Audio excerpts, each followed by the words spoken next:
Lorsque Charles Valois, PDG influent, rencontre Clara Dubois, consultante brillante, son monde et ses convictions sont bouleversés de fond en comble. Mais alors que l'amour se heurte à l'héritage, un secret menace de les détruire tous les deux. Le soleil matinal se reflétait sur les tours de verre de la Défense, alors que Charles Valois entrait au siège de Valois & Mercier.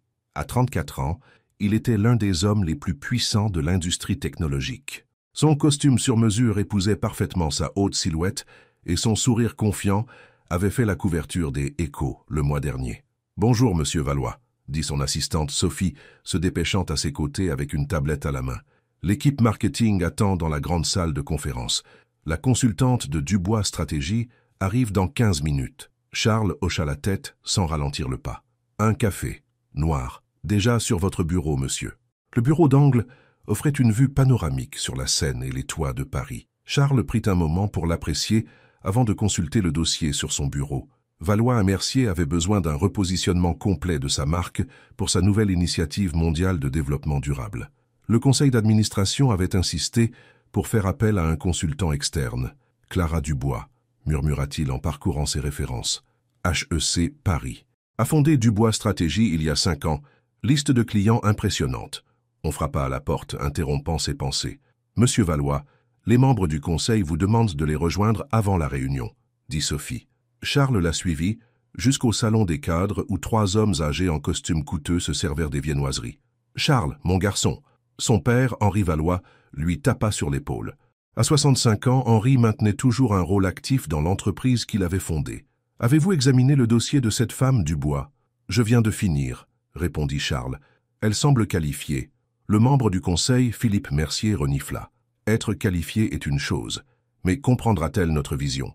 Cette initiative de développement durable doit séduire nos investisseurs sans les effrayer. Nous avons besoin de quelqu'un qui corresponde à notre image. » Elle a travaillé avec la Société Générale et Dassault Systèmes, fit remarquer Charles. Je pense qu'elle comprend l'image d'entreprise. Oui, mais... Henri échangea un regard avec Philippe. Elle n'est pas exactement conventionnelle. Charles leva un sourcil. C'est-à-dire, elle est très ethnique, dit Philippe en baissant la voix. Je me demande juste si elle convient à Valois & Mercier. Nous avons une certaine clientèle, une certaine image à maintenir. Charles se souvint d'une conversation d'il y a des années lors d'un dîner privé avec ces mêmes hommes.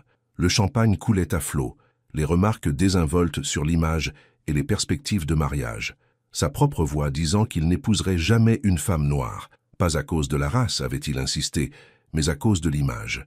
Il le croyait alors. Cela lui avait semblé une décision commerciale pratique, comme choisir la bonne cravate pour une réunion. « La réunion du conseil commence dans 5 minutes, » annonça Sophie depuis l'entrée. « Nous arrivons, » dit Charles, reconnaissant de l'interruption. Il se tourna vers son père et Philippe. « Gardons l'esprit ouvert. Ces résultats parlent d'eux-mêmes. » La grande salle de conférence se remplissait lorsque Charles arriva. Il prit place à la tête de la table, balayant du regard les visages autour de lui. Puis la porte s'ouvrit, et Charles en oublia de respirer. Clara Dubois entra dans la pièce avec une assurance naturelle. Sa peau sombre rayonnait contre le blanc impeccable de son chemisier, et ses yeux, intelligents, observateurs, parcoururent toutes les personnes à table avant de se poser sur Charles. Elle n'esquissa pas le sourire avenant qu'il avait l'habitude de voir chez les consultants. « Madame Dubois », dit-il, se levant de sa chaise et lui tendant la main. « Bienvenue chez Valois & Mercier. » Elle prit sa main fermement. « J'ai entendu parler de vous. »« En bien, j'espère, » répondit-il automatiquement. « Des choses sans importance. Je me fais ma propre opinion. » Pour la première fois depuis des années, Charles Valois fut momentanément sans voix. Il désigna une chaise vide. « Je vous en prie, joignez-vous à nous. » La réunion se poursuivit, tandis que Clara présentait son évaluation initiale du positionnement actuel de la marque de l'entreprise.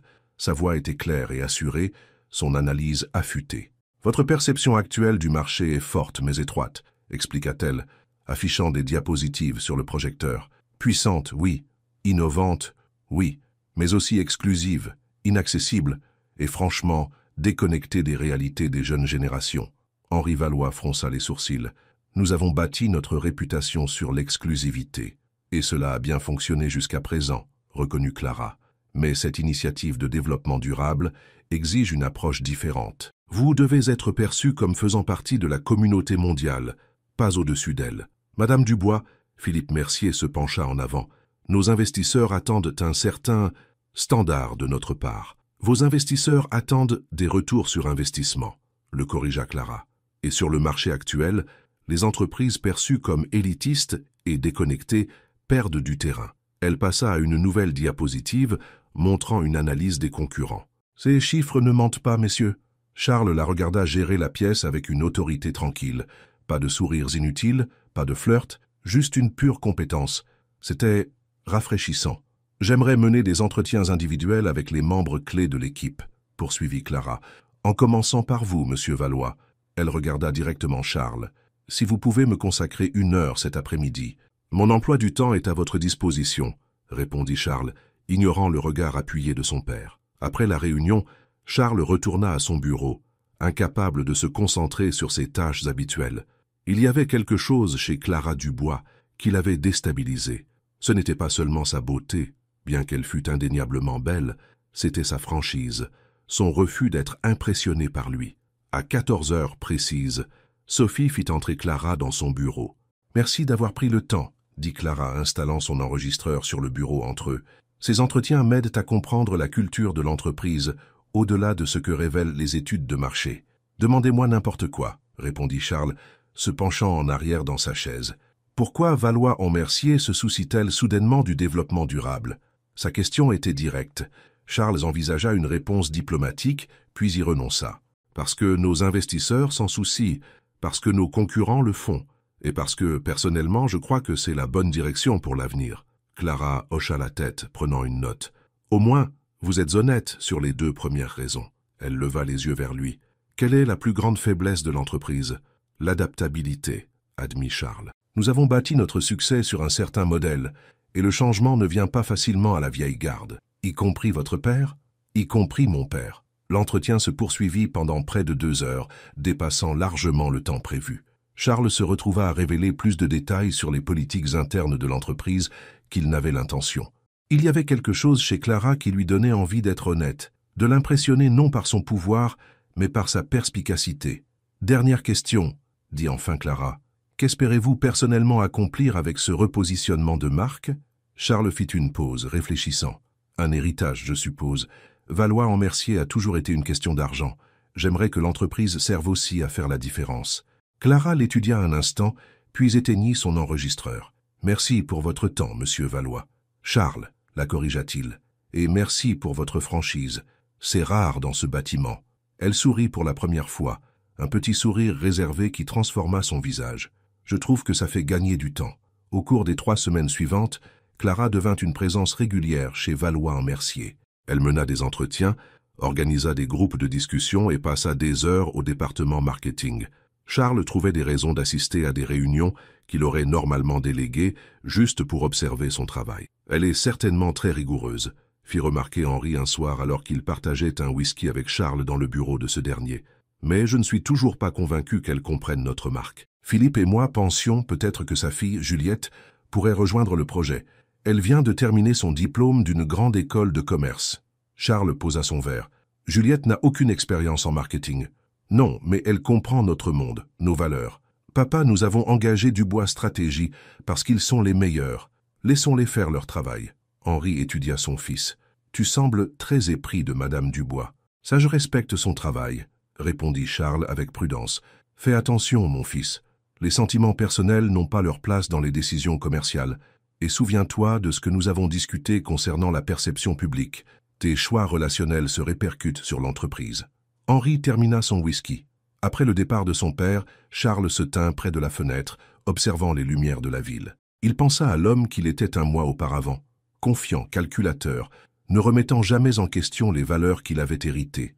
Maintenant, il se sentait mal à l'aise avec ces mêmes valeurs, les voyant à travers les yeux de Clara. Le lundi suivant, Clara présenta ses concepts initiaux de marque à l'équipe de direction. Sa présentation était impeccable, ses idées innovantes tout en respectant l'histoire de l'entreprise. Charles regarda la salle réagir à sa présentation, le scepticisme cédant progressivement la place à l'intérêt, voire à l'enthousiasme. Seul Philippe Mercier restait visiblement mécontent. Cette approche semble privilégier l'attrait social au détriment des intérêts commerciaux, objecta-t-il. Notre principale responsabilité est envers nos actionnaires. Vos actionnaires vivent dans le même monde que vos clients, répondit Clara calmement. Les données montrent que les entreprises pionnières en matière de développement durable surperforment les moyennes du marché de 11% sur 5 ans. Ce n'est pas de la charité, monsieur Mercier. C'est une stratégie, bien argumentée, dit Charles, intervenant. Je pense que l'approche de Madame Dubois trouve le juste équilibre. Poursuivons avec les tests de concept. Après la réunion, Charles rattrapa Clara dans le couloir. Ça s'est bien passé. Même mon père a semblé impressionné, et il n'est pas facilement impressionnable. Merci pour votre soutien à l'intérieur, répondit Clara. Tous les dirigeants ne sont pas prêts à défendre le changement. Voudriez-vous dîner avec moi ce soir? L'invitation surprit Charles lui-même. Pour discuter des prochaines étapes, ajouta-t-il rapidement. Clara hésita. J'ai pour politique de ne pas socialiser avec mes clients. Un dîner de travail alors. Au bureau si vous préférez. Elle réfléchit un instant.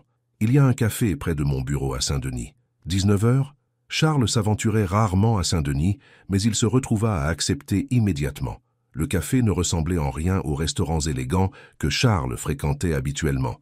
De petites tables remplies de clients divers, de l'art local sur les murs et de délicieux arômes provenant de la cuisine ouverte. « C'est l'un de mes endroits préférés », dit Clara alors qu'il s'installait à une table d'angle. Géré par une femme avec des ingrédients locaux et ils emploient d'anciens détenus dans le cadre d'un programme de réinsertion. « Je comprends pourquoi cela vous plaît », répondit Charles, s'imprégnant de l'atmosphère chaleureuse. « Vous croyez aux entreprises qui font plus que simplement gagner de l'argent. Je crois en l'authenticité, » le corrigea Clara. Cet endroit réussit parce que ses valeurs sont authentiques, pas un coup de marketing. Tout au long du dîner, leur conversation alla des affaires aux histoires personnelles. Charles apprit que Clara avait été élevée par sa tante après avoir perdu ses parents dans un accident de voiture à l'âge de 12 ans. Il se retrouva à partager des histoires sur son enfance en tant que fils d'Henri Valois, la pression et le privilège qu'il avait façonné. « Cela semble solitaire », observa Clara après qu'il eut décrit ses années en pensionnat. « Le succès à tout prix. C'était le seul chemin que j'ai jamais envisagé, » admit Charles, « jusqu'à récemment. Qu'est-ce qui a changé ?»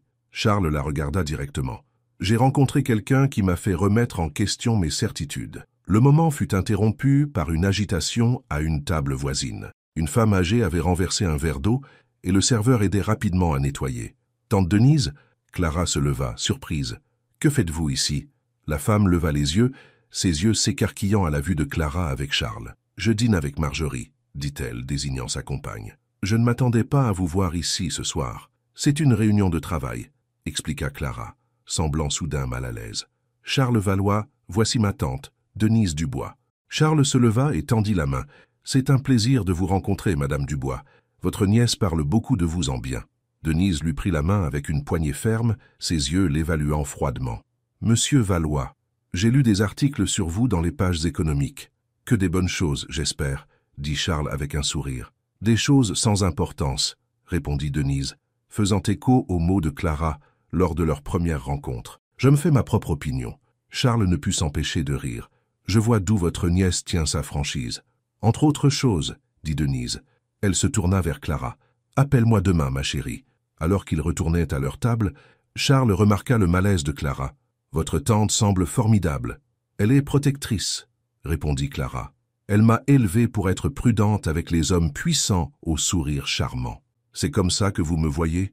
Un homme puissant avec un sourire charmant? N'est-ce pas comme ça que vous vous voyez vous-même » La question laissa Charles silencieux. C'était exactement comme il s'était toujours vu, confiant, en contrôle, au-dessus des préoccupations ordinaires. Ils terminèrent le dîner en revenant sur des sujets plus sûrs, le travail et le projet de repositionnement. Quand ils se séparèrent devant le café, Charles était réticent à mettre fin à la soirée. « Merci pour le dîner, » dit-il, « et pour la conversation. »« Bonne nuit, monsieur Valois, » répondit Clara formellement. « Charles, » la corrigea-t-il à nouveau. Elle sourit légèrement. « Bonne nuit, Charles. » Le lendemain matin, Charles arriva au bureau plus tôt que d'habitude, son esprit encore absorbé par le dîner de la veille. Il fut surpris de trouver Sophie déjà à son bureau, l'air troublé. « Qu'est-ce qui ne va pas ?» demanda-t-il. « Vous devriez voir ça, » dit-elle, lui tendant sa tablette. Sur l'écran se trouvait un blog de potins d'affaires avec le titre « Le jeu en vaut-il la chandelle ?» Le PDG Charles Valois aperçut avec une recrutée « Diversité ». En dessous, une photo granuleuse de lui et Clara au café, clairement prise à leur insu. L'article insinuait que Clara avait été embauchée dans le cadre d'une initiative de diversité plutôt que pour ses qualifications, et suggérait que leur dîner était plus que professionnel. Charles sentit une colère froide monter en lui. Découvrez qui est responsable de ça et mettez notre équipe juridique dessus immédiatement. Avant que Sophie ne puisse répondre, Henri Valois fit irruption dans le bureau, agitant une impression du même article. « Qu'est-ce que c'est que ça, Charles? Un dîner public avec la consultante?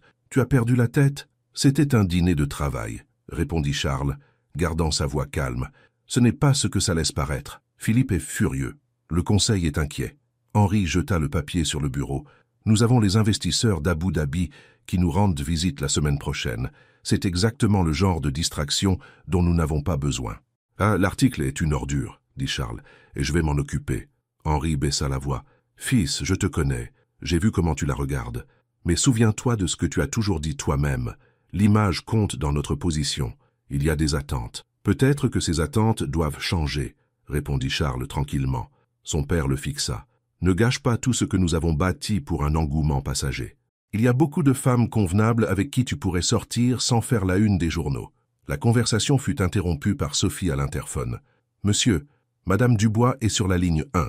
Elle dit que c'est urgent. » Charles décrocha le téléphone. « Clara, j'allais vous appeler, j'ai vu l'article. »« Alors vous devriez aussi voir le suivi qui vient d'être posté, » dit Clara, sa voix tendue. « Quelqu'un a divulgué un vieil enregistrement, d'un dîner privé il y a 3 ans. » Charles sentit son estomac se nouer. « Quel enregistrement?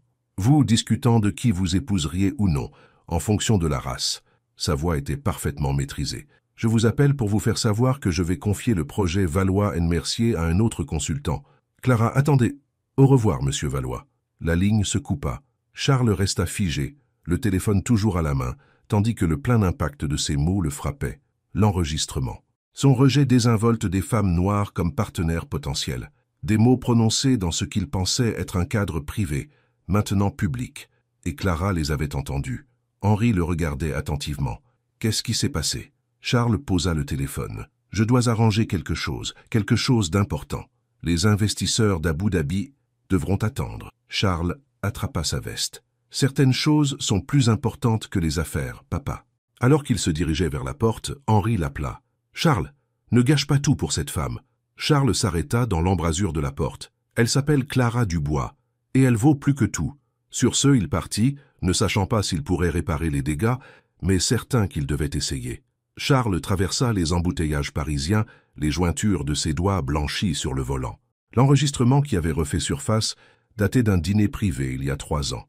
Il se souvenait clairement de cette nuit-là, le vin coûteux coulant à flots, les cigares circulant, des hommes qui contrôlaient des milliards d'euros, riant facilement entre eux, et sa propre voix douce et assurée. « Je n'épouserai jamais une femme noire. Ce n'est pas une question de race, c'est une question d'image. Ça n'aurait tout simplement pas de sens, pour moi. » Il n'y avait pas réfléchi à 2 fois à l'époque. Personne à table n'avait objecté.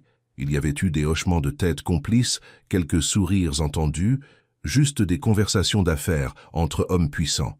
Maintenant, ces mots le rendaient malade. Il s'arrêta devant l'immeuble de bureaux moderne qui abritait Dubois Stratégie.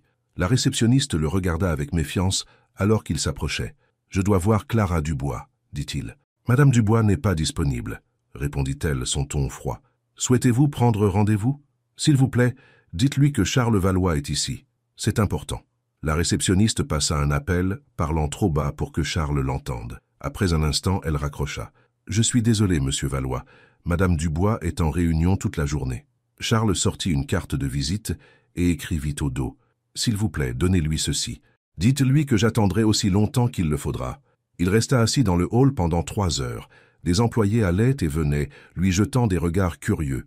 Son téléphone vibrait constamment avec des messages de son père et du conseil, mais il les ignora tous. Finalement, une femme grande aux cheveux argentés apparut dans le hall. Charles la reconnut immédiatement du café. La tante de Clara, Denise Dubois. « Monsieur Valois, » dit-elle, sa voix ferme. « Ma nièce ne souhaite pas vous parler. » Charles se leva. « Madame Dubois, je comprends sa colère. J'ai juste besoin de 5 minutes pour m'excuser en personne. » « S'excuser pour quoi exactement ?» Denise croisa les bras. « D'avoir dit que vous n'épouseriez jamais une femme noire, ou de vous être fait prendre à le dire. D'avoir cru qu'il était acceptable de penser de cette façon, » répondit Charles honnêtement. « De ne pas avoir vu à quel point j'avais tort avant maintenant. » Denise l'étudia longuement. « Clara n'est pas en colère, monsieur Valois.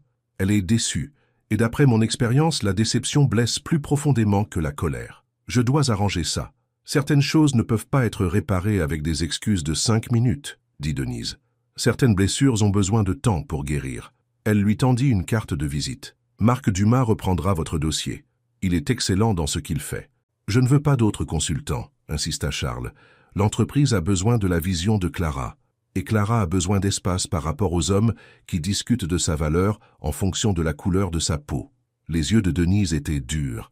Si un homme ne se tient pas à vos côtés dans la tempête, il ne vous protégera jamais sous le soleil. Sur ce, elle tourna les talons et s'éloigna, laissant Charles seul dans le hall. De retour à son appartement ce soir-là, Charles se versa un whisky et fixa les lumières de la ville. Son téléphone affichait 27 appels manqués, la plupart de son père, plusieurs de membres du conseil, et 2 de Philippe Mercier. Un message texte arriva de Sophie. « Réunion d'urgence du conseil convoquée pour 8 heures demain. Votre père est furieux. » Charles jeta le téléphone de côté. Pour la première fois de sa carrière, l'entreprise n'était pas sa principale préoccupation. Tout ce à quoi il pouvait penser, c'était la peine qu'il avait causée à Clara, une femme qui n'avait fait qu'exceller dans son travail. Il reprit son téléphone et composa le numéro de son ami le plus proche, Julien Bernard, un autre PDG qui dirigeait une plus petite entreprise technologique. « Charles, » répondit Julien, « j'ai essayé de te joindre toute la journée. Cet enregistrement est partout sur les blogs d'affaires. »« Je sais, » répondit Charles. « J'ai fait une gaffe, Julien. Pas seulement avec ce que j'ai dit alors, mais avec la façon dont j'ai pensé toute ma vie. C'était une conversation privée, » dit Julien. « Tout le monde dit parfois des choses qu'il ne pense pas. C'est justement ça, » admit Charles. « Je le pensais. Je n'avais jamais remis en question ses attitudes parce qu'elles étaient confortables. Elles faisaient partie de mon éducation. » Il y eut une pause sur la ligne. « C'est plus qu'une simple gestion des dégâts, n'est-ce pas? C'est à propos de la consultante, Clara Dubois. Elle m'a fait voir les choses différemment, » dit Charles tranquillement. « Et maintenant, je ne peux plus faire comme si je ne les avais pas vus. Chasse, tu as des investisseurs du Luxembourg qui arrivent la semaine prochaine. Ton père est en train de rallier le conseil d'administration. Tu dois te concentrer sur la sauvegarde de ton poste en ce moment. Pas courir après une femme. »« Ce n'est pas une femme, » répliqua Chasse sèchement. « Et peut-être que je dois déterminer si mon poste vaut la peine d'être sauvé. » Il raccrocha, son esprit était fixé. Ouvrant son ordinateur portable, il commença à taper un email à toute l'équipe de direction de Valois & Marais. À Lyon, Thalie était assise dans sa cuisine avec une tasse de thé refroidie à ses côtés. Sa tante Dolores la regardait avec inquiétude. « Tu devrais manger quelque chose, » dit Dolores doucement. « Tu n'as presque rien touché de la journée. »« Je n'ai pas faim, » répondit Thalie, fixant l'écran de son ordinateur portable, où des dizaines d'alertes d'actualité concernant Chasse Valois et l'enregistrement divulgué remplissaient sa boîte de réception. « Il a attendu 3 heures, » remarqua Dolores. « La plupart des hommes à sa position n'auraient pas attendu 3 minutes. »« Car il essaie de sauver la réputation de son entreprise, » dit Thalie. « Ce scandale pourrait leur coûter des millions. »« Peut-être, » concéda Dolores. « Ou peut-être qu'il y a plus que ça. » Thalie leva les yeux vers sa tante. « Tu m'as élevée pour être prudente avec des hommes comme Chasse Valois, des hommes puissants qui pensent que le monde tourne autour d'eux. Je t'ai élevée pour juger les gens par leurs actions, pas par leur réputation, » la corrigea Dolores. « Oui, je t'ai mise en garde contre les hommes puissants, mais je t'ai aussi appris que les gens peuvent changer lorsqu'ils sont confrontés à leurs propres erreurs. » « Il n'a pas dit ces choses pour me blesser personnellement, » dit Thalie doucement. « Il les a dites parce que les femmes comme moi étaient invisibles à ses yeux. »« Et maintenant ?» demanda Dolores. Avant que Thalie ne puisse répondre, son téléphone sonna. C'était Marc Dubois, son collègue, qui avait repris le compte Valois & Marais. « Thalie, il faut que tu vois ça, » dit Marc sans préambule. « Valois vient d'envoyer un email à toute son équipe de direction. Il m'a mis en copie, mais je pense que c'était aussi pour que tu le vois. »« Qu'est-ce qu'il dit ?» demanda Thalie, son cœur battant plus vite. « C'est des excuses, de vraies excuses. Et il annonce une initiative de diversité à l'échelle de l'entreprise, dotée de réelles implications, des postes au conseil d'administration, le recrutement de cadres, l'investissement dans des fondateurs sous-représentés. Il y consacre 20 millions d'euros. » Thalie était stupéfaite. « C'est significatif. Ça s'améliore, » continua Marc. Il dénonce l'histoire d'exclusion du secteur de la tech et reconnaît ses propres échecs passés. Il assume l'entière responsabilité des commentaires enregistrés. Pas de discours de relations publiques lisses, pas d'excuses. Après avoir raccroché, Thalie resta silencieuse un long moment. Dolores attendit patiemment. 20 millions d'euros, c'est beaucoup d'argent, dit finalement Thalie. Pour un homme comme Chasse Valois, l'argent est facile, répondit Dolores. Admettre qu'il avait tort, C'est ça, la vraie mesure. Le lendemain matin, Chasse entra dans la salle du conseil de Valois-en-Marais et trouva toutes les places occupées. Son père était assis au bout de la table, son expression orageuse. Richard Marais et les autres membres du conseil bordaient les deux côtés de la table, leurs visages variant de l'inquiétude à l'hostilité ouverte. « Merci à tous d'être venus, » dit calmement Chasse, prenant place à la tête de la table. « Ce n'est pas une réunion ordinaire, Chasse, » dit Harold Valois, sa voix tendue de colère. « C'est une session d'urgence convoquée pour examiner tes récentes actions, qui ont mis en péril la réputation et la stabilité financière de cette entreprise. »« Je suis conscient de la raison pour laquelle nous sommes ici, » répondit Chasse. Richard Marais se pencha en avant. « Cet email que tu as envoyé hier soir était totalement non autorisé. 20 millions d'euros engagés sans l'approbation du Conseil. Une initiative de diversité qui va fondamentalement changer nos pratiques d'embauche, et cette déclaration à la presse, on dirait que tu essaies de couler l'entreprise. »« L'entreprise survivra, » dit Chasse. « En fait, si vous aviez pris la peine de vérifier les marchés ce matin, notre action a gagné 2 points. »« C'est temporaire, » insista Harold. « Les investisseurs du Luxembourg menacent de se retirer. Ils sont préoccupés par la stabilité. »« Laissez-les faire, » dit Chasse, surprenant tout le monde à table. « S'ils ne partagent pas nos valeurs, nous n'avons pas besoin de leur argent. » Harold claqua sa main sur la table. « Il ne s'agit pas de valeurs, il s'agit d'affaires. Tu as laissé tes sentiments personnels obscurcir ton jugement. Tout ça à cause de cette femme, Tali Reed. Elle s'appelle Tali, » dit Chasse doucement. « Et oui, elle m'a aidé à voir les choses différemment.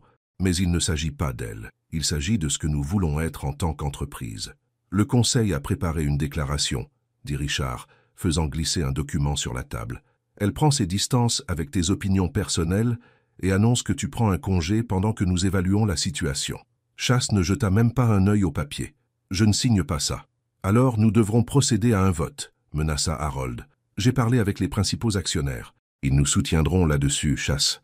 Ne nous force pas la main. » Chasse regarda autour de la table les hommes avec qui il avait travaillé pendant des années. Des hommes qui avaient façonné sa pensée, ses valeurs, sa vision du monde. Pour la première fois, il les vit clairement, non pas comme des mentors, mais comme des reliques d'une ère mourante. « Avant de voter, laissez-moi être clair, » dit Chasse. « Si je pars, le nom Valois part avec moi. Je recommencerai à zéro avec une nouvelle entreprise bâtie sur de vraies valeurs, pas seulement des marges de profit, et j'emmènerai nos meilleurs talents avec moi. » Un silence tendu s'abattit sur la pièce. Chasse se leva. « Je convoque une réunion à l'échelle de l'entreprise dans 1 heure. Je vous suggère à tous d'être là. » Il sortit, laissant le conseil stupéfait. Dans l'ascenseur, Chasse vérifia son téléphone et vit un nouvel email d'une adresse qu'il ne reconnaissait pas. L'ouvrant, il trouva une seule ligne. « Le café, 19 heures. Thé. » Son cœur s'emballa alors qu'il répondit simplement. « J'y serai. » À cette heure précise ce soir-là, Chasse entra dans le petit café de Lyon. C'était plus calme que lors de sa précédente visite, avec seulement quelques tables occupées. Tali était assise dans le coin du fond, une tasse de thé devant elle. « Merci de m'avoir rencontré, » dit Chasse en prenant le siège en face d'elle. « J'ai lu ton email, » répondit Tali. « Et j'ai vu la conférence de presse. » La réunion à l'échelle de l'entreprise s'était transformée en conférence de presse impromptue lorsque des journalistes en avaient eu vent. Chasse s'était tenu devant des centaines d'employés et des dizaines de caméras, reconnaissant ses échecs passés et annonçant la nouvelle direction pour Valois-en-Marais. « Pensais-tu ce que tu as dit ?» demanda Tali. « À propos de reconnaître ton privilège et de travailler à changer la culture. »« Chaque mot, » confirma Chasse, « bien que je n'aurais probablement pas vu la nécessité de changer si je ne t'avais pas rencontré. » Tali l'étudia attentivement. « Tu ne l'as pas dit pour me blesser ou pour blesser les femmes comme moi. Tu l'as dit parce que nous étions invisibles à tes yeux. Tu as raison, » admit Chasse. « Je n'ai jamais pensé à l'impact de ces commentaires désinvoltes. Je n'ai jamais eu à le faire. C'est ça le vrai sens du privilège, ne pas avoir à penser à ces choses. Et maintenant ? Maintenant, je n'arrête pas d'y penser, » dit Chasse. « Ou à toi. » Tali baissa les yeux vers son thé. « Je ne peux pas revenir sur le projet Valois-en-Marais. »« Je comprends, » dit Chasse, cachant sa déception. « Marc fait un excellent travail. »« Ce n'est pas que je ne crois pas que tu essaies de changer, » expliqua Tali. « Mais il y aurait toujours des murmures. Les gens diraient que j'ai obtenu le poste à cause de ce que c'est entre nous. »« Et qu'est-ce que c'est entre nous ?» demanda Chasse doucement. Avant que Tali ne puisse répondre, la porte du café s'ouvrit en grand et Harold Valois entra en trombe, le visage rouge de colère. Il les repéra immédiatement et marcha jusqu'à leur table. « C'est pour ça que tu as sacrifié ton avenir ?» exigea-t-il, fulminant contre Chasse. « Des réunions secrètes avec elle ? Papa, ce n'est pas le lieu. Tu m'as embarrassé devant tout le conseil, continua Harold, sa voix montant. Tu as gâché l'accord avec le Luxembourg. Tu as engagé des millions dans une initiative inutile. Tout ça pourquoi? La culpabilité? L'attirance? Elle n'en vaut pas la peine, Chasse. Thalie se leva. Monsieur Valois, je comprends que vous soyez contrarié, mais vous ne comprenez rien, claqua Harold. Vous entrez dans notre entreprise, tournez la tête de mon fils avec votre joli visage, et soudain il jette par la fenêtre tout ce que nous avons bâti. Chasse se leva, sa voix mortellement calme. Ça suffit, papa. Non, ça ne suffit pas. Harold criait presque maintenant, attirant les regards des autres clients. J'ai bâti Valois & Marais à partir de rien. Tout ce que tu as, tu me le dois. Et c'est comme ça que tu me rembourses? En courant après quelqu'un qui ne correspond pas à notre image. Quelle image serait-ce, exactement? Demanda Thalie froidement. Harold la fusilla du regard. Vous savez exactement ce que je veux dire. Dis-le. Chasse défia son père. Dis ce que tu veux vraiment dire, papa. Arrête de te cacher derrière des mots comme image et correspondre. Le café était devenu complètement silencieux, tout le monde observant la confrontation. Harold baissa la voix en un chuchotement dur. Tu connais le monde dans lequel nous évoluons, Chasse. Certains choix rendent les choses plus difficiles. J'essaie de te protéger. Je n'ai pas besoin de ta protection, répondit Chasse, et je ne veux pas opérer dans un monde où la couleur de peau de quelqu'un détermine sa valeur. Alors tu es un imbécile, dit Harold amèrement, et tu perdras tout. Non, papa. Pour la première fois, je vois ce qui compte vraiment. Chasse se tourna vers Thalie. Je suis désolé pour ça. Ce n'est pas de ta faute, dit-elle doucement. Harold regarda entre eux, son expression se durcissant. Tu as un choix à faire, mon fils. Ton héritage familial ou... ça. J'ai déjà fait mon choix, répondit Chasse. Je choisis d'être quelqu'un dont je peux être fier. Le visage d'Harold devint plus sombre. Alors tu n'es plus le bienvenu chez Valois & Marais. Le conseil en sera informé. Il se retourna et sortit du café en trombe. Chasse se laissa retomber sur sa chaise, le poids de la confrontation s'installant sur ses épaules. « Je suis désolé que tu aies dû assister à ça. Ça va ?» demanda Thalie, une réelle inquiétude dans la voix. « Honnêtement, je ne sais pas, » admit Chasse. « Je viens peut-être de perdre mon entreprise. Mais étrangement, je me sens plus léger. Que vas-tu faire maintenant? Recommencer, je suppose. Bâtir quelque chose de mieux. » Chasse la regarda intensément. « Mais pour l'instant, je me soucie plus de savoir s'il y a une chance pour nous que de Valois & Marais. » Thalie resta silencieuse un long moment. « Je ne voulais rien ressentir pour toi, » dit-elle finalement. Surtout après avoir entendu cet enregistrement. Mais, Chasse l'incita doucement. « Mais je respecte ce que tu as fait aujourd'hui. Tenir tête à ton père, tout risquer pour ce que tu crois juste. » Elle tendit la main sur la table et toucha brièvement la sienne. « Ça demande du courage. Ça veut dire qu'il y a de l'espoir ?» demanda Chasse. « Ça veut dire que je suis prête à voir où ça mène, » répondit Thalie prudemment. Lentement. Chasse sourit ressentant de l'espoir pour la première fois de la journée. Lentement, ça me va. Alors qu'ils quittèrent le café ensemble, aucun des deux ne remarqua l'homme de l'autre côté de la rue prenant des photos avec un téléobjectif, ou le sourire satisfait sur son visage alors qu'il envoyait les images à Richard Marais. Le lendemain matin, Chasse fut réveillé par son téléphone qui sonnait. C'était Jacques Martin, son ami PDG. « Chasse, allume BFM Business tout de suite », dit Jacques d'urgence. Chasse attrapa la télécommande et alluma la télévision. La chaîne d'information économique montrait sa photo aux côtés de celle de Thalie, avec le titre « Valois et Vince. La romance coûte son entreprise au PDG. » « Qu'est-ce que c'est que ce bordel ?» marmonna Chasse. « C'est partout aux infos », expliqua Jacques. « Le conseil a tenu une session d'urgence tard hier soir. Ils ont voté pour te destituer de ton poste de PDG, citant des divergences de vision irréconciliables.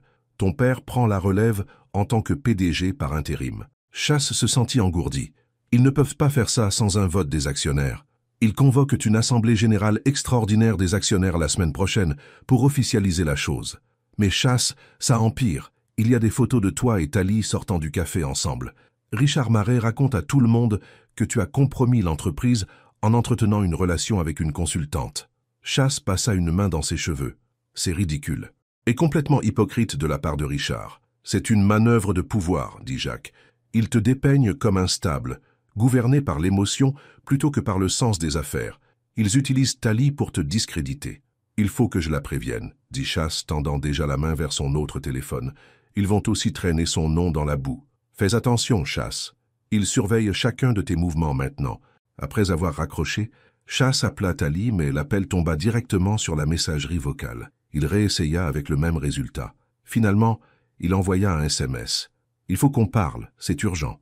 Ils s'en prennent à nous deux. » Quelques minutes plus tard, sa sonnette retentit. Chasse ouvrit et trouva Tali debout là, son expression sombre. « J'ai vu les infos, » dit-elle en entrant. « Mon téléphone n'arrête pas de sonner avec des journalistes qui demandent des commentaires. »« Je suis tellement désolé, » dit Chasse. « C'est entièrement ma faute. »« Arrête, » dit Tali fermement. « Ce n'est pas toi qui as fait ça. Ce sont eux. Ton père et Richard Marais essaient de protéger leur empire désuet. » Chasse fit les 100 pas dans son salon. « Ils vont aussi détruire ta réputation. Ils diront que tu m'as manipulé, que tu as utilisé notre relation pour influencer les décisions de l'entreprise. »« Laissez-les faire, » répondit Tali avec une dignité tranquille. « Je connais la vérité. Mes clients connaissent la vérité. Je ne m'attendais pas à ce qu'ils aillent aussi loin, » admit Chasse. « Utiliser notre amitié comme une arme. » Tali s'approcha de lui. « C'est ce que c'est, une amitié ?» Chasse croisa son regard. « Tu sais que c'est plus que ça, du moins pour moi. Pour moi aussi, » admit Tali doucement, ce qui me terrifie. Chasse lui prit la main, et cette fois, elle ne la retira pas. « Qu'est-ce qu'on fait maintenant ?»« On se défend, » dit Tali, la détermination dans les yeux. « Ensemble. » Alors qu'ils se tenaient là, mains jointes, le soleil matinal inondait la pièce par les fenêtres, illuminant un chemin que ni l'un ni l'autre n'avaient anticipé.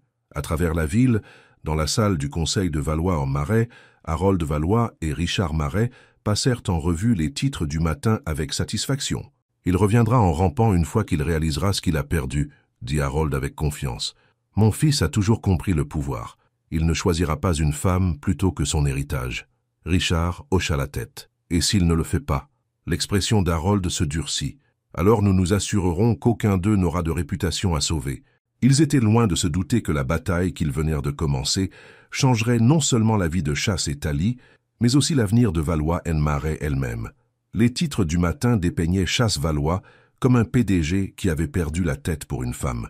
Les chaînes d'information économique débattaient si son initiative de diversité était sincère ou simplement un moyen d'impressionner Tali Reid.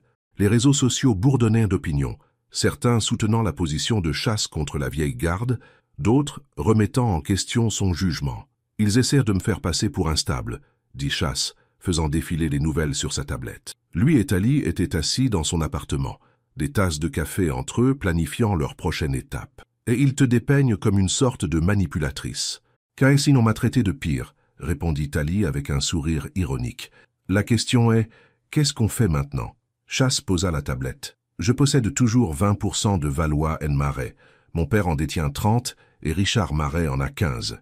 Le reste est réparti entre les petits actionnaires et les membres du conseil. Donc tu dois convaincre les petits actionnaires de te soutenir, » dit Tali. « Exactement.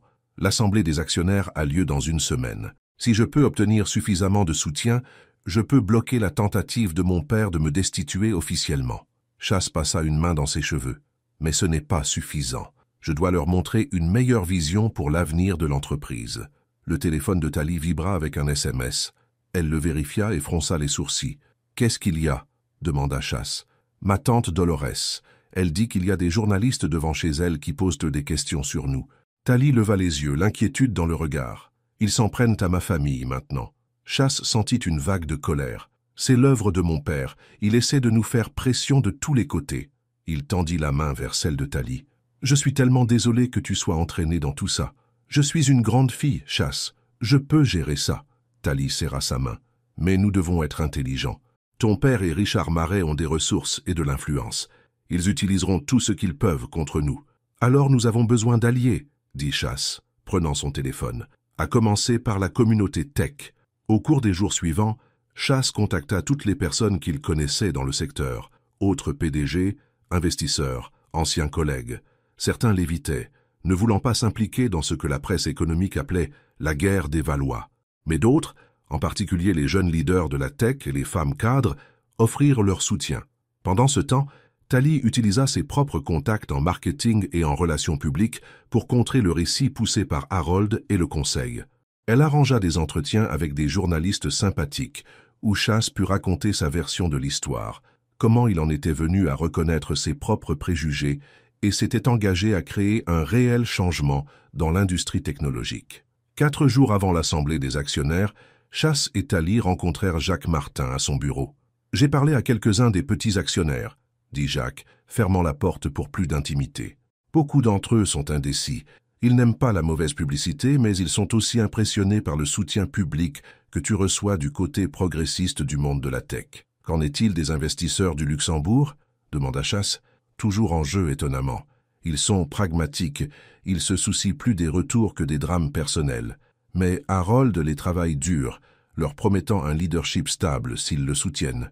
Thalie se pencha en avant. « À quoi ressemblent nos chiffres ?» Jacques fit une grimace. « Pas terrible. Selon mes comptes, Harold et Richard ont obtenu environ 48% des voix. Chasse a peut-être 35%. Le reste est indécis. Il nous faut un élément décisif, dit Chasse. Quelque chose qui prouve que ma vision pour l'entreprise est meilleure pour les affaires, et pas seulement moralement juste. Il y a peut-être un moyen, dit lentement Thalie. Le sommet mondial de l'innovation a lieu demain. Tous les grands acteurs de la tech y seront, y compris des investisseurs potentiels. Et mon père, ajouta Chasse. Il y donnera la conférence principale au nom de Valois & Marais. Exactement, Thalie hocha la tête. Et si nous annoncions une nouvelle entreprise là-bas, une start-up axée sur la tech durable, dirigée par toi, avec le soutien de certains de tes nouveaux alliés? Jacques parut sceptique. Tu veux lancer un concurrent à Valois & Marais? Ça ne fera que convaincre les actionnaires que tu t'es retourné contre l'entreprise. Pas un concurrent, clarifia Chasse, saisissant la vision de Thalie. Un partenaire, une entité distincte qui peut travailler avec Valois & Marais, mais qui n'est pas liée par leur ancienne mentalité. Cela donne aux actionnaires un choix, soutenir l'approche dépassée de mon père, ou embrasser un avenir où les deux entreprises prospèrent ensemble. C'est risqué, avertit Jacques, mais ça pourrait marcher. Le lendemain, la salle de bal de l'hôtel Ritz-Paris était remplie de l'élite de la tech pour le sommet mondial de l'innovation. Harold Valois monta sur scène sous des applaudissements enthousiastes, l'air d'un PDG confiant. Valois & Marais a toujours été synonyme d'innovation, commença-t-il, de repousser les limites et de créer de la valeur. Des distractions récentes n'ont pas changé notre engagement fondamental envers l'excellence. Au fond de la salle, Chasse se tenait avec Thalie et Jacques, écoutant son père réécrire l'histoire.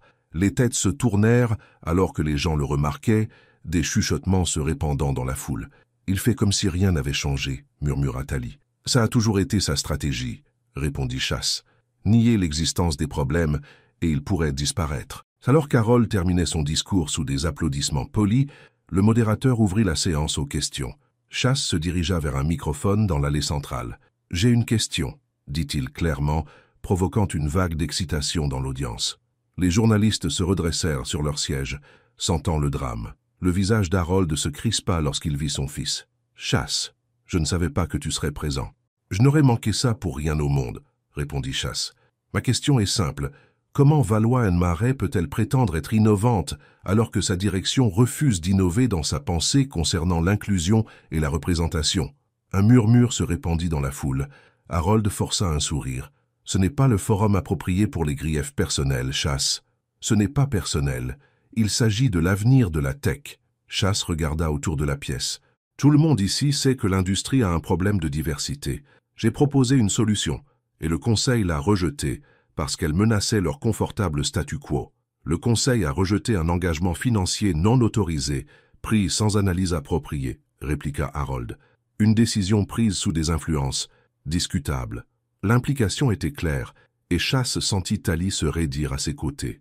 Avant qu'il ne puisse répondre, une autre voix se fit entendre de l'autre côté de la pièce. « J'ai une question pour Monsieur Valois, père, » dit Thalie, s'avançant vers un autre microphone. « Est-ce la position officielle de Valois & Marais que de considérer des perspectives diverses est une influence discutable sur les décisions commerciales ?» Tous les regards se tournèrent vers elle. Le sourire d'Henri devint forcé. « Madame Dubois, je suppose. Je faisais allusion au mélange inapproprié de relations personnelles et de décisions commerciales. »« Intéressant, » répondit Sophie calmement, « parce que les données montrent que les entreprises dotées d'une direction diversifiée surpassent leurs concurrents de 36%. Lefebvre-Ancy suggère-t-elle que la rentabilité est moins importante que le maintien de la structure de pouvoir actuelle. La salle fut le théâtre d'un mélange d'applaudissements et de mouvements gênés. Henri perdait le contrôle du discours, et tout le monde le voyait. « Mesdames et messieurs, » dit Charles, profitant de l'instant, « je ne suis pas venu ici aujourd'hui seulement pour remettre en question les vieilles idées, mais pour proposer une nouvelle voie. J'annonce la formation d'Innovation Lefebvre, une entreprise dédiée à la technologie durable avec la diversité au cœur de son ADN. Les journalistes commencèrent à taper frénétiquement sur leur téléphone. Le visage d'Henri s'assombrit de colère. « Je suis rejoint par certains des esprits les plus brillants de la tech, » continua Charles, qui croient que la véritable innovation vient de perspectives diverses. Nous avons obtenu un financement initial de 50 millions d'euros auprès d'investisseurs qui partagent notre vision. Jacques s'avança et tendit une tablette à Charles. Sur l'écran figurait une liste d'investisseurs et de leaders technologiques éminents qui avaient accepté de soutenir la nouvelle entreprise. « Il ne s'agit pas de concurrencer Lefebvre NC, » expliqua Charles. « Il s'agit de créer un partenaire qui peut aider l'entreprise à évoluer. Je reste un actionnaire majeur de Lefebvre NC et je veux qu'elle réussisse. Mais le succès dans le monde d'aujourd'hui exige du changement. » Le sommet plongea dans le chaos alors que les journalistes hurlèrent des questions et que les participants frémissaient d'excitation. Henri quitta rapidement la scène, suivi de René Lefebvre et d'autres membres du conseil. Dans le hall, Charles était entouré de journalistes et d'investisseurs potentiels lorsqu'il sentit une main sur son bras. C'était Sophie, l'air préoccupé. « Ton père vient de partir avec René, » dit-elle doucement. Ils avaient l'air furieux. « Tiens, je m'y attendais, » répondit Charles. « Mais nous avons changé la conversation. Maintenant, il s'agit de l'avenir, pas de nous. » Charles Lefebvre, une voix autoritaire fendit la foule. Charles se retourna pour voir Véronique Bernard, PDG de Global Tech Ventures, et l'une des investisseuses les plus influentes de la scène technologique française. « Vous avez vraiment rendu les choses intéressantes. » Madame Bernard. Charles hocha la tête respectueusement. « Merci d'être venu. »« J'ai observé ce drame se dérouler, » dit Véronique, ses yeux perçants passant de Charles à Sophie. « Au début, j'ai cru que c'était juste une querelle familiale. Mais maintenant, je suis intrigué. »« Par notre modèle économique ?» demanda Charles. « Par votre conviction, » le corrigea Véronique. « Il est rare de voir quelqu'un dans votre position risquer tout pour ses principes. » Elle lui tendit une carte de visite. « Appelez mon bureau demain. J'aimerais en savoir plus sur Innovation Lefebvre. » Alors que Véronique s'éloignait, Sophie serra le bras de Charles. C'est un coup majeur. Elle contrôle des milliards en capital d'investissement. Et elle siège au conseil d'administration de 3 entreprises qui travaillent avec Lefebvre NC, ajouta Charles. Si elle est intéressée, d'autres suivront. En soirée, la nouvelle de la confrontation au sommet et l'annonce d'Innovation Lefebvre dominaient les titres économiques. Charles et Sophie se retirèrent dans son appartement de standing dans l'ouest parisien, loin des reporters qui attendaient devant son immeuble. « Tu as été incroyable aujourd'hui, » dit Charles, alors qu'ils étaient assis sur son petit balcon, les lumières de Paris scintillantes à travers la ville. « La façon dont tu as défié la logique de mon père, je n'ai jamais vu personne le gérer aussi efficacement. » Sophie sourit. « J'ai passé ma carrière à aider les entreprises à trouver leur voie authentique. La voix de ton père est tout sauf authentique. » Charles lui prit la main. « Merci d'être resté à mes côtés à travers tout cela.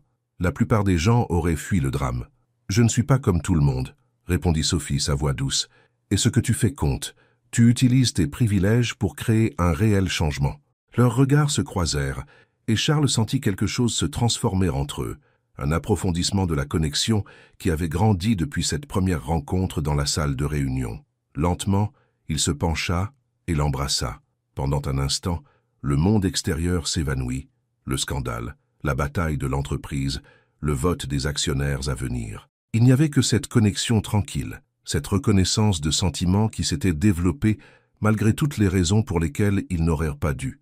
Quand ils se séparèrent, les yeux de Sophie brillaient d'émotion. « Cela complique les choses, » murmura-t-elle. « La vie est compliquée, » répondit Charles, « mais certaines choses en valent la peine. » La sonnerie de son téléphone rompit le moment. Charles regarda l'écran et fronça les sourcils. « C'est Jacques. Je devrais prendre cet appel. »« Charles !»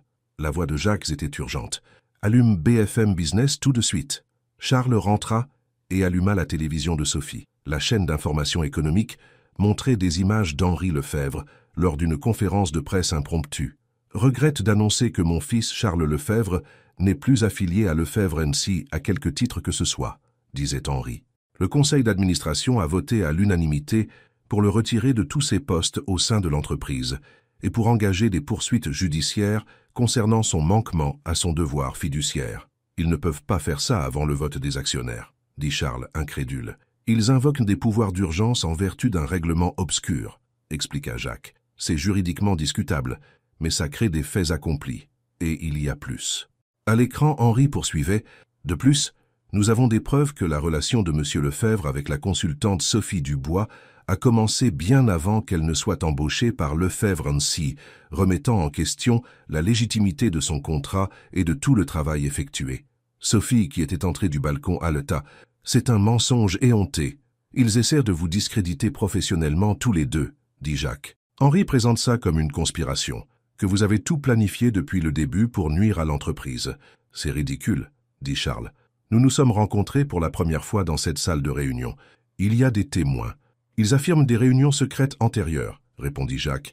Ils n'ont pas besoin de le prouver, juste de créer assez de doutes pour influencer les actionnaires. Charles se tourna vers Sophie, dont le visage était devenu pâle. Cela affecte aussi ta réputation professionnelle. Tes autres clients pourraient commencer à douter de ton intégrité. Mon travail parle de lui-même, dit Sophie fermement, bien que l'inquiétude assombrisse ses yeux. Mais c'est une accusation grave. Nous devons réagir immédiatement, décida Charles, composant déjà le numéro de son avocat. Et nous avons besoin de preuves que nous ne nous sommes jamais rencontrés avant ce jour. Le lendemain matin, Charles et Sophie rencontrèrent leur équipe juridique au bureau de Jacques. Les nouvelles n'étaient pas encourageantes. Ils ont déposé une demande d'injonction d'urgence pour vous empêcher d'assister à l'assemblée des actionnaires, expliqua Diane Morel, l'avocate de Charles. Ils affirment que vous agissez contre les intérêts de l'entreprise. C'est absurde, protesta Charles. Je suis un actionnaire majeur. C'est une tactique de retardement, dit Diane. Ils savent qu'ils ne gagneront probablement pas, mais cela nous lie au tribunal jusqu'après la réunion. L'avocat de Sophie, maître Antoine, semblait tout aussi préoccupé. Ils ont également déposé une plainte éthique contre Dubois Stratégie, alléguant des conflits d'intérêts non divulgués. C'est sans fondement, mais cela nécessitera une réponse formelle. Ils essaient de nous noyer sous les batailles juridiques, réalisa Sophie, pour nous distraire du combat des actionnaires. Charles arpentait la pièce. Qu'en est-il de l'accusation selon laquelle nous nous connaissions auparavant? Comment pouvons-nous le prouver? Il est difficile de prouver une négation, admit Diane. Mais nous recueillons des témoignages de personnes présentes à votre première réunion, et nous vérifions les données de localisation de vos téléphones pour montrer que vous n'avez jamais été au même endroit avant cela. Il y a autre chose, dit Jacques, l'air mal à l'aise. Henri a rencontré Juliette Lefebvre, la fille de René. Juliette? Charles fronça les sourcils. Qu'est-ce qu'elle a à voir avec ça? Selon mes sources, ils prévoient d'annoncer sa nomination à la tête du marketing lors de l'assemblée des actionnaires. Et des rumeurs circulent selon lesquelles vous et elle étiez officieusement fiancés avant tout cela. Charles le regarda avec incrédulité. Ça est complètement faux. Nous sommes sortis ensemble 2 fois l'année dernière, c'est tout. Il n'y a jamais eu de fiançailles, formelles ou informelles. Il crée une narration, dit Sophie doucement. Le fils dévoué qui allait épouser la femme qu'il fallait et diriger l'entreprise familiale, jusqu'à ce qu'il soit égaré. Par toi, acheva Charles, la colère montant dans sa poitrine. Il te dépeigne comme la méchante qui a détruit le plan parfait. C'est une vieille histoire, dit Sophie avec un sourire triste. La femme noire comme tentatrice, perturbant l'ordre naturel. Charles lui prit fermement la main. Nous n'allons pas les laisser s'en tirer comme ça. Alors qu'ils quittèrent la réunion, le téléphone de Charles sonna avec un numéro inconnu. Il répondit avec prudence. « Monsieur Lefebvre ?» Une voix de femme retentit. « Ici Amélie Leroy des Échos. Je travaille sur un article concernant la situation chez Lefebvre & Cie, et je suis tombé sur des informations que vous pourriez trouver intéressantes. » « Quel genre d'informations ?» demanda Charles. « Des relevés financiers montrant des transactions inhabituelles entre René Lefebvre et plusieurs comptes offshore, et des emails entre votre père et René discutant de la manière de, je cite, « gérer la situation Sophie Dubois avant même que vous n'engagiez sa société. » Le cœur de Charles s'emballa. Cela signifierait qu'il s'inquiétait d'elle avant même qu'elle ne soit embauchée, confirma la journaliste. « J'aimerais vous rencontrer, vous et Madame Dubois. Je pense qu'il y a plus dans cette histoire que ce qui est rapporté. » Après avoir organisé une rencontre avec la journaliste pour l'après-midi même, Charles se tourna vers Sophie. S'ils étaient préoccupés par toi avant que tu ne sois embauché, cela signifie qu'ils savaient quelque chose sur toi, quelque chose qui les inquiétait. Sophie réfléchit un instant, puis ses yeux s'écarquillèrent. Mon article de recherche. Il y a 3 ans, j'ai publié un article universitaire sur les échecs éthiques dans la direction technologique. J'ai utilisé Lefebvre & Cie comme l'une de mes études de cas. Ça doit être ça, dit Charles. Elle savait que tu pourrais poser des questions inconfortables. Ils étaient préoccupés par toi depuis le début, non pas à cause de moi, mais à cause de ton travail. Lorsqu'ils rencontrèrent Amélie Leroy plus tard dans la journée, elle confirma leurs soupçons. J'ai des emails de René Lefebvre à votre père exprimant leurs préoccupations concernant l'agenda de Madame Dubois, basé sur ses critiques publiées de l'entreprise. Ils ont débattu de l'opportunité d'empêcher son cabinet d'être considéré pour le projet de repositionnement d'image. Mais ils ne l'ont pas fait, nota Charles. Pourquoi? Selon les emails, ils pensaient que cela paraîtrait suspect de rejeter l'entreprise la plus qualifiée sans raison. Au lieu de cela, ils ont prévu de l'embaucher, mais de limiter son accès et son influence. Ce qui n'a pas fonctionné une fois que Charles a commencé à prendre mes recommandations au sérieux, ajouta Sophie. Amélie hocha la tête. Il y a plus. J'ai des relevés financiers montrant que René Lefebvre a payé quelqu'un pour vous suivre tous les deux et prendre des photos. Et des brouillons de communiqués de presse sur le congé pour raison de santé mentale de Charles daté avant que tout cela ne devienne public. Ils ont planifié cela depuis le début, réalisa Charles. Ils m'ont vu changer, écouter de nouvelles perspectives, et ils ont décidé de me pousser dehors avant que je ne puisse changer l'entreprise. J'aimerais publier cette histoire, dit Amélie. Avec vos commentaires, bien sûr. Faites-le, décida Charles. Les actionnaires doivent connaître la vérité avant la réunion. Alors qu'ils quittèrent le bureau du journal, le téléphone de Sophie sonna. C'était sa tante Denise. « Sophie, il y a quelqu'un ici avec qui tu dois parler, » dit Denise, sa voix inhabituellement urgente. « Juliette Lefebvre. »« La fille de René ?» demanda Sophie surprise. « Pourquoi est-elle chez toi? Elle dit qu'elle a des informations sur Henri et son père. Des informations qui pourraient vous aider, toi et Charles. » Sophie regarda Charles, interrogative. Il hocha la tête. « Écoutons ce qu'elle a à dire. » Lorsqu'ils arrivèrent à la maison modeste de Denise, en banlieue parisienne, ils trouvèrent Juliette Lefebvre assise nerveusement dans le salon. C'était une femme mince d'une vingtaine d'années, vêtue de vêtements coûteux, mais avec un regard hanté dans les yeux. « Merci d'être venue, dit-elle en se levant à leur entrée. « Je sais que vous n'avez aucune raison de me faire confiance. »« Pourquoi es-tu ici, Juliette ?» demanda Charles directement. « Parce que mon père et ton père vont vous détruire tous les deux, » répondit Juliette, « et je ne peux plus en faire partie. » Elle tendit une clé USB à Charles. « Ce sont des enregistrements de réunions entre nos pères. Ils ont planifié cela pendant des mois. Comment te destituer si tu ne suivais pas la voie qu'ils avaient tracée? L'histoire des fiançailles en faisait partie. Je n'ai jamais été d'accord, mais ils s'en fichaient. « Pourquoi fais-tu ça ?» demanda Sophie. « Tu risques ta relation avec ton père. » Juliette la regarda avec des yeux fatigués. « Parce qu'il y a 3 ans, j'étais à ce dîner.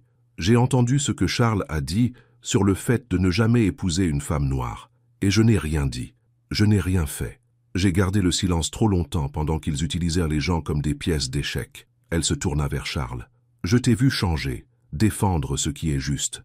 Ça m'a fait réaliser que je devais faire de même. » Charles serra la main de Sophie alors que les pièces du puzzle s'assemblaient. Avec les preuves de Juliette et l'histoire d'Amélie, ils avaient enfin ce dont ils avaient besoin pour riposter. « L'assemblée des actionnaires est demain, » dit Charles. « Il est temps d'en finir. » Cette nuit-là, Sophie et Charles s'assirent avec Denise dans sa cuisine, se préparant pour la bataille à venir. « Es-tu prêt pour ça ?»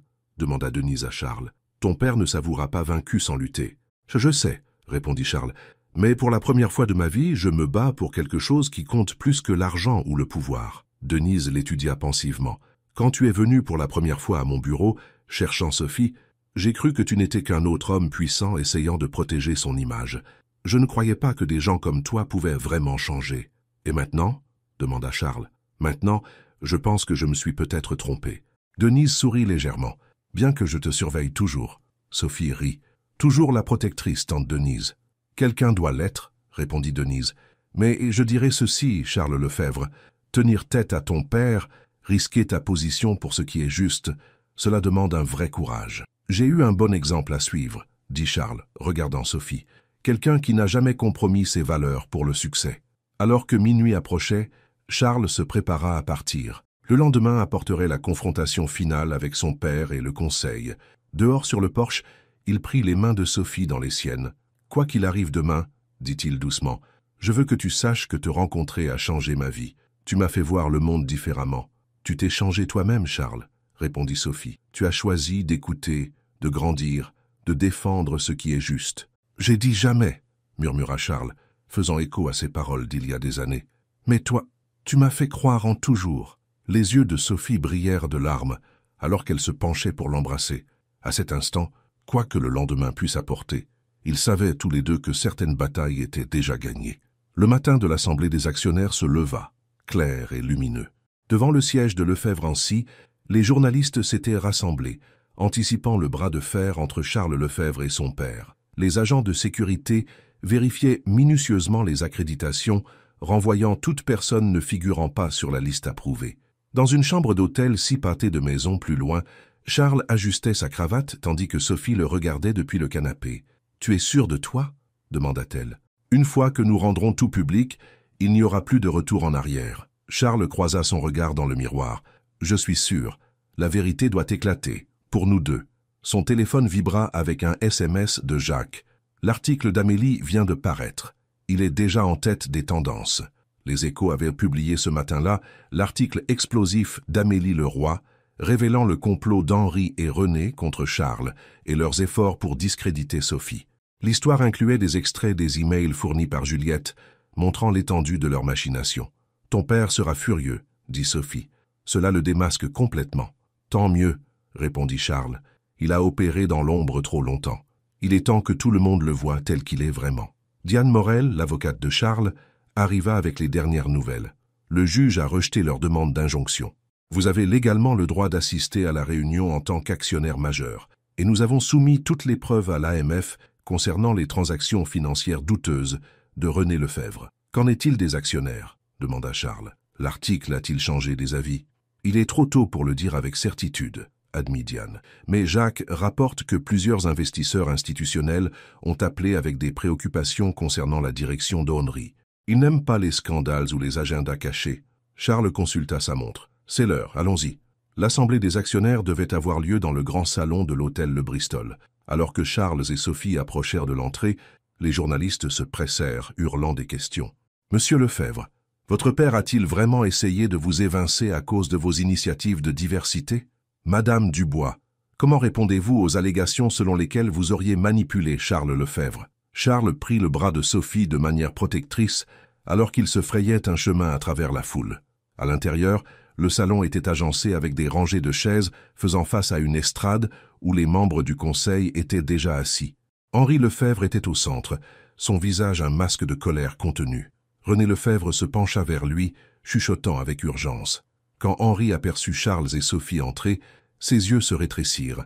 Il fit signe à un agent de sécurité qui s'approcha immédiatement. « Je suis désolé, monsieur, » dit le garde à Charles. « Madame Dubois ne figure pas sur la liste des participants approuvés. » Avant que Charles ne puisse protester, Jacques apparut à leur côté. « Madame Dubois est ici en tant que mon invité, » dit-il, montrant ses accréditations d'actionnaire. « J'ai le droit d'amener un invité, comme stipulé dans les statuts. » Le garde hésita, puis s'écarta. L'expression d'Henri s'assombrit davantage en regardant Sophie prendre place à côté de Jacques au 3e rang. Charles continua vers la section réservée aux actionnaires majeurs. À exactement 10 heures, Henri déclara la réunion ouverte. « Mesdames et messieurs, merci d'être venus aujourd'hui à cette assemblée extraordinaire des actionnaires de Lefebvre-Ancy. Nous faisons face à des défis sans précédent qui exigent une action décisive pour protéger l'avenir de l'entreprise. » Il reconnut brièvement l'article des Échos, le rejetant comme un recueil de fausses déclarations et de fabrications pures et simples destinées à nuire à la réputation de l'entreprise.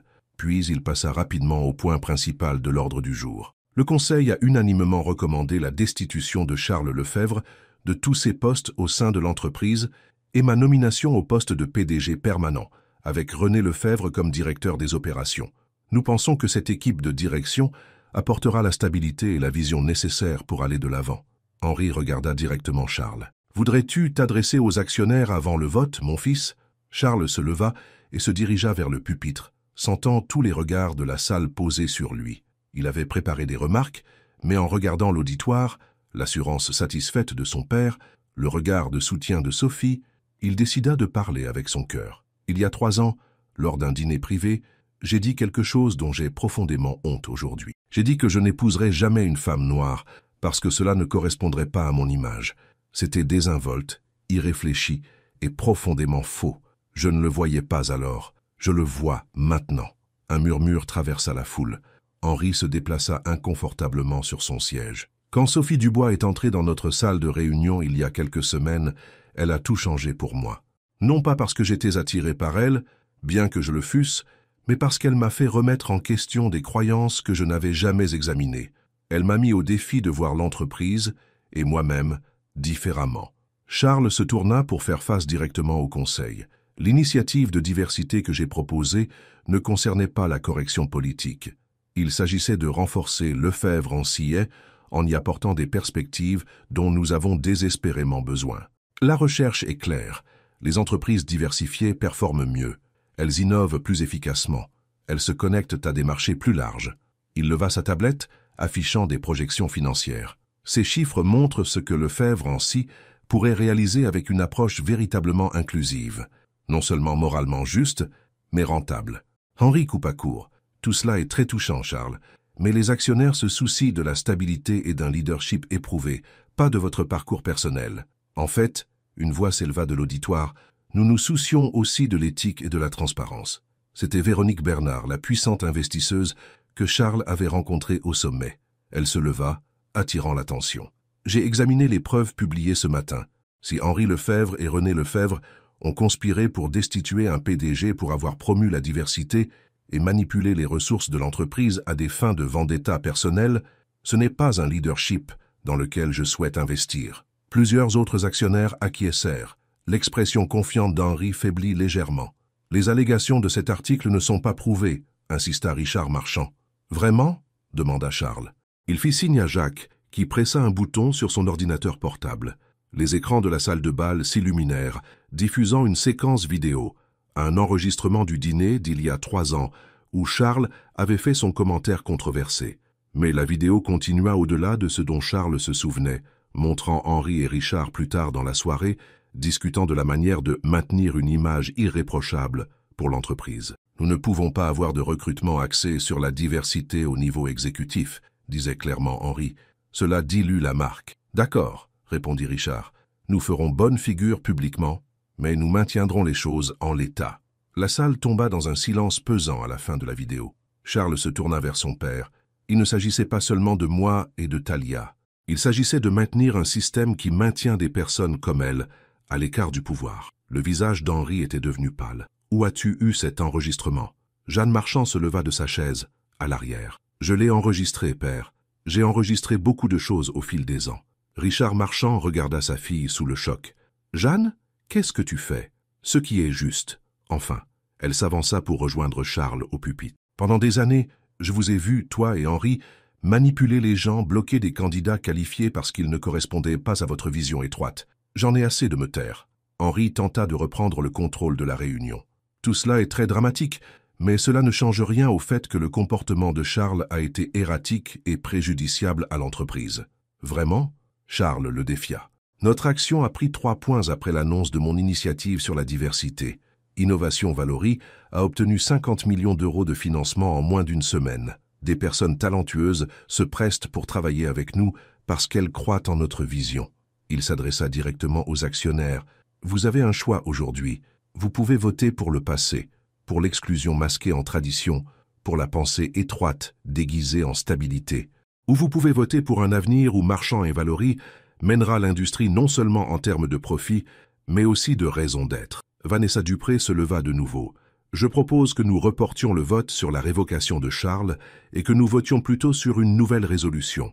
Révoquer Henri Valoris et Richard Marchand du Conseil pour violations éthiques et manquements à leurs obligations fiduciaires. Le président de la réunion, visiblement mal à l'aise, consulta le conseiller juridique de l'entreprise. Une telle motion requérait une majorité des 2/3 des actions représentées aujourd'hui. Alors votons, dit fermement Vanessa. Les 30 minutes suivantes furent tendues, les votes étant recueillis et dépouillés. Charles s'assit à côté de Thalia, qui l'avait rejoint près du devant. Elle lui serra la main, en signe de soutien. « Quoi qu'il arrive, murmura-t-elle, tu as fait ce qu'il fallait. » Finalement, les résultats furent annoncés. La motion visant à révoquer Henri et Richard avait été adoptée avec 68% des voix. Il y eut un moment de silence de stupeur, puis un éclat d'applaudissements de la part de nombreux jeunes actionnaires. Henri Valory se leva lentement, son visage un masque d'incrédulité. « Ce n'est pas fini, » dit-il à Charles, sa voix basse et menaçante. « Tu regretteras cette trahison. » « Ce n'est pas une trahison de défendre ce qui est juste, » répondit Charles d'une voix égale. « C'est Thalia qui me l'a appris. » Alors qu'Henri et Richard quittèrent la scène, Vanessa Dupré s'approcha de Charles. « Le Conseil devra élire un nouveau président. Je suppose que vous êtes intéressé par le poste. Charles regarda Talia, puis de nouveau Vanessa. En fait, j'aimerais proposer quelque chose de différent. Marchand & Valoris a besoin d'un nouveau leadership, pas seulement de la prochaine génération des mêmes familles. Je suggère d'ouvrir le poste de PDG à des candidats externes, avec un engagement à considérer des candidats diversifiés. Et vous? Demanda Vanessa. Je me concentrerai sur Innovation Valoris, répondit Charles. Mais j'aimerais proposer un partenariat stratégique entre les deux entreprises, combinant les ressources de Marchand & Valoris avec notre approche novatrice. Les membres restants du conseil se concertèrent, discutant de ce développement inattendu. Finalement, ils acceptèrent la proposition de Charles, établissant un comité de transition pour guider l'entreprise. À la conclusion de la réunion, des journalistes s'agglutinèrent autour de Charles et Talia, criant des questions sur ce qui venait de se passer. Charles refusa de commenter, conduisant Talia par une sortie latérale vers une voiture qui les attendait. « Tu es sûr de cela ?» demanda Talia alors qu'ils s'éloignaient en voiture. « Tu aurais pu prendre le contrôle de l'entreprise. C'est l'héritage de ta famille. Certains héritages doivent être brisés, » répondit Charles. « Et je pensais ce que je disais. Marchand & Valoris a besoin de sang neuf, pas seulement des mêmes familles qui contrôlent tout. »« Et nous ?» demanda doucement Talia. « Qu'est-ce qui se passe maintenant ?» Charles lui prit la main. « Cela dépend de toi. Je sais que tout cela est arrivé vite. Je sais qu'il y a 1000 raisons pour lesquelles ça ne devrait pas fonctionner. Mais je n'ai jamais été aussi certain de rien dans ma vie. » Avant qu'elle ne puisse répondre, son téléphone sonna. C'était Jacques. « Allume BFM Business, » dit Jacques d'urgence. « Henri donne une conférence de presse. » Charles alluma l'écran intégré de la voiture pour voir son père debout devant une foule de journalistes. « Ton fils s'est laissé égarer par des influences radicales, » disait Henri amèrement. « Ce coup a été orchestré par des personnes dont l'objectif est de démanteler les valeurs traditionnelles de l'entreprise française. Je prendrai des mesures légales pour reprendre le contrôle de l'entreprise que ma famille a bâtie. » Talia secoua la tête. « Il ne comprend toujours pas. Il ne s'agit pas de politique ou de programme. Il s'agit de dignité humaine. » « Il ne comprendra jamais, » dit Charles tristement. « Il ne peut pas voir au-delà de son propre privilège. » 2 semaines plus tard, la tempête commençait à se calmer. Les contestations légales d'Henri avaient été rejetées par les tribunaux et la transition chez Marchand & Valoris se déroulait sans accroc. Le conseil avait nommé un PDG par intérim et établi un comité de recherche pour un leadership permanent. Innovation. Valoris avait ouvert ses bureaux dans un entrepôt rénové à Saint-Denis, à quelques pas de Stratégie Duval. Charles avait assemblé une équipe de jeunes professionnels talentueux, issus de divers horizons, se concentrant sur les solutions technologiques durables. Lui et Talia avaient gardé un profil bas, évitant les apparitions publiques ensemble, tandis que la frénésie médiatique s'éteignait. Mais ils se parlaient quotidiennement, leur relation s'approfondissant malgré les défis qu'ils avaient rencontrés. Un soir, Charles invita Talia à le retrouver sur le toit de son immeuble. Quand elle arriva, elle le trouva seul, regardant le coucher de soleil sur la skyline de la Défense. « Pas de garde du corps ?» demanda-t-elle avec un sourire. « Pas de caméra ?»« Juste moi, » répondit-il, lui prenant les mains. « C'est tout ce que je veux être avec toi. Juste moi, pas le PDG, pas l'héritier Valoris, juste Charles. J'aime juste Charles, » dit doucement Talia. « C'est un homme bon. » Charles la regarda dans les yeux. « Ces dernières semaines ont été les plus difficiles et les plus enrichissantes de ma vie. J'ai perdu des choses que je croyais importantes et gagné des choses dont je ne savais pas que j'avais besoin. » Il s'agenouilla devant elle, non pas avec une bague, mais avec une simple promesse. « Aucun héritage n'a de sens si je ne peux pas le construire avec toi, » dit-il, sa voix légèrement tremblante. « Je veux créer quelque chose de nouveau, une vie, un avenir qui honore nos 2 parcours. » Les yeux de Talia s'emplirent de larmes. « Tu es sûr de cela? Ton père ne nous acceptera jamais. » Charles sourit, sa main cherchant la sienne. « J'ai dit « jamais » une fois auparavant. Mais toi, tu m'as fait croire en toujours. » Talia le tira pour le remettre debout et le serra dans ses bras. Alors, toujours soit.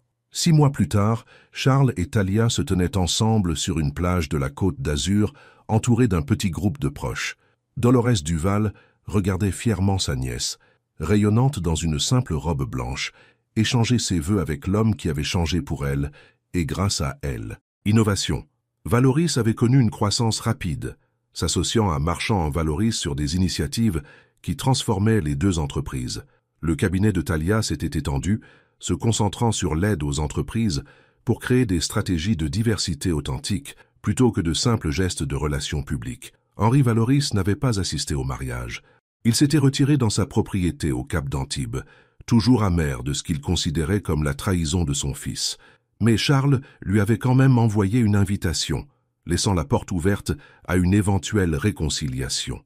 Alors qu'ils partageaient leur première danse en tant que mari et femme, Charles serra Thalia contre lui. « Merci », murmura-t-il. « Pourquoi faire ?» demanda-t-elle. « D'être entré dans cette salle du conseil et d'avoir tout changé. » Thalia leva les yeux vers lui en souriant. « Nous nous sommes changés l'un l'autre, et maintenant nous changeons le monde, une entreprise à la fois. » Sous les étoiles de la Côte d'Azur, ils dansèrent à leur propre rythme, deux personnes qui s'étaient trouvées contre toute attente. Leur parcours n'avait pas été facile, et des défis les attendaient encore. Mais ils affrontèrent l'avenir ensemble, leur amour étant le témoignage du pouvoir de la croissance, du pardon et du courage de défendre ce qui est juste. Finalement, Charles Valoris s'était trompé sur une chose importante. Épouser Thalia Duval n'avait pas seulement de sens pour lui, c'était le seul choix qui ait jamais vraiment compté.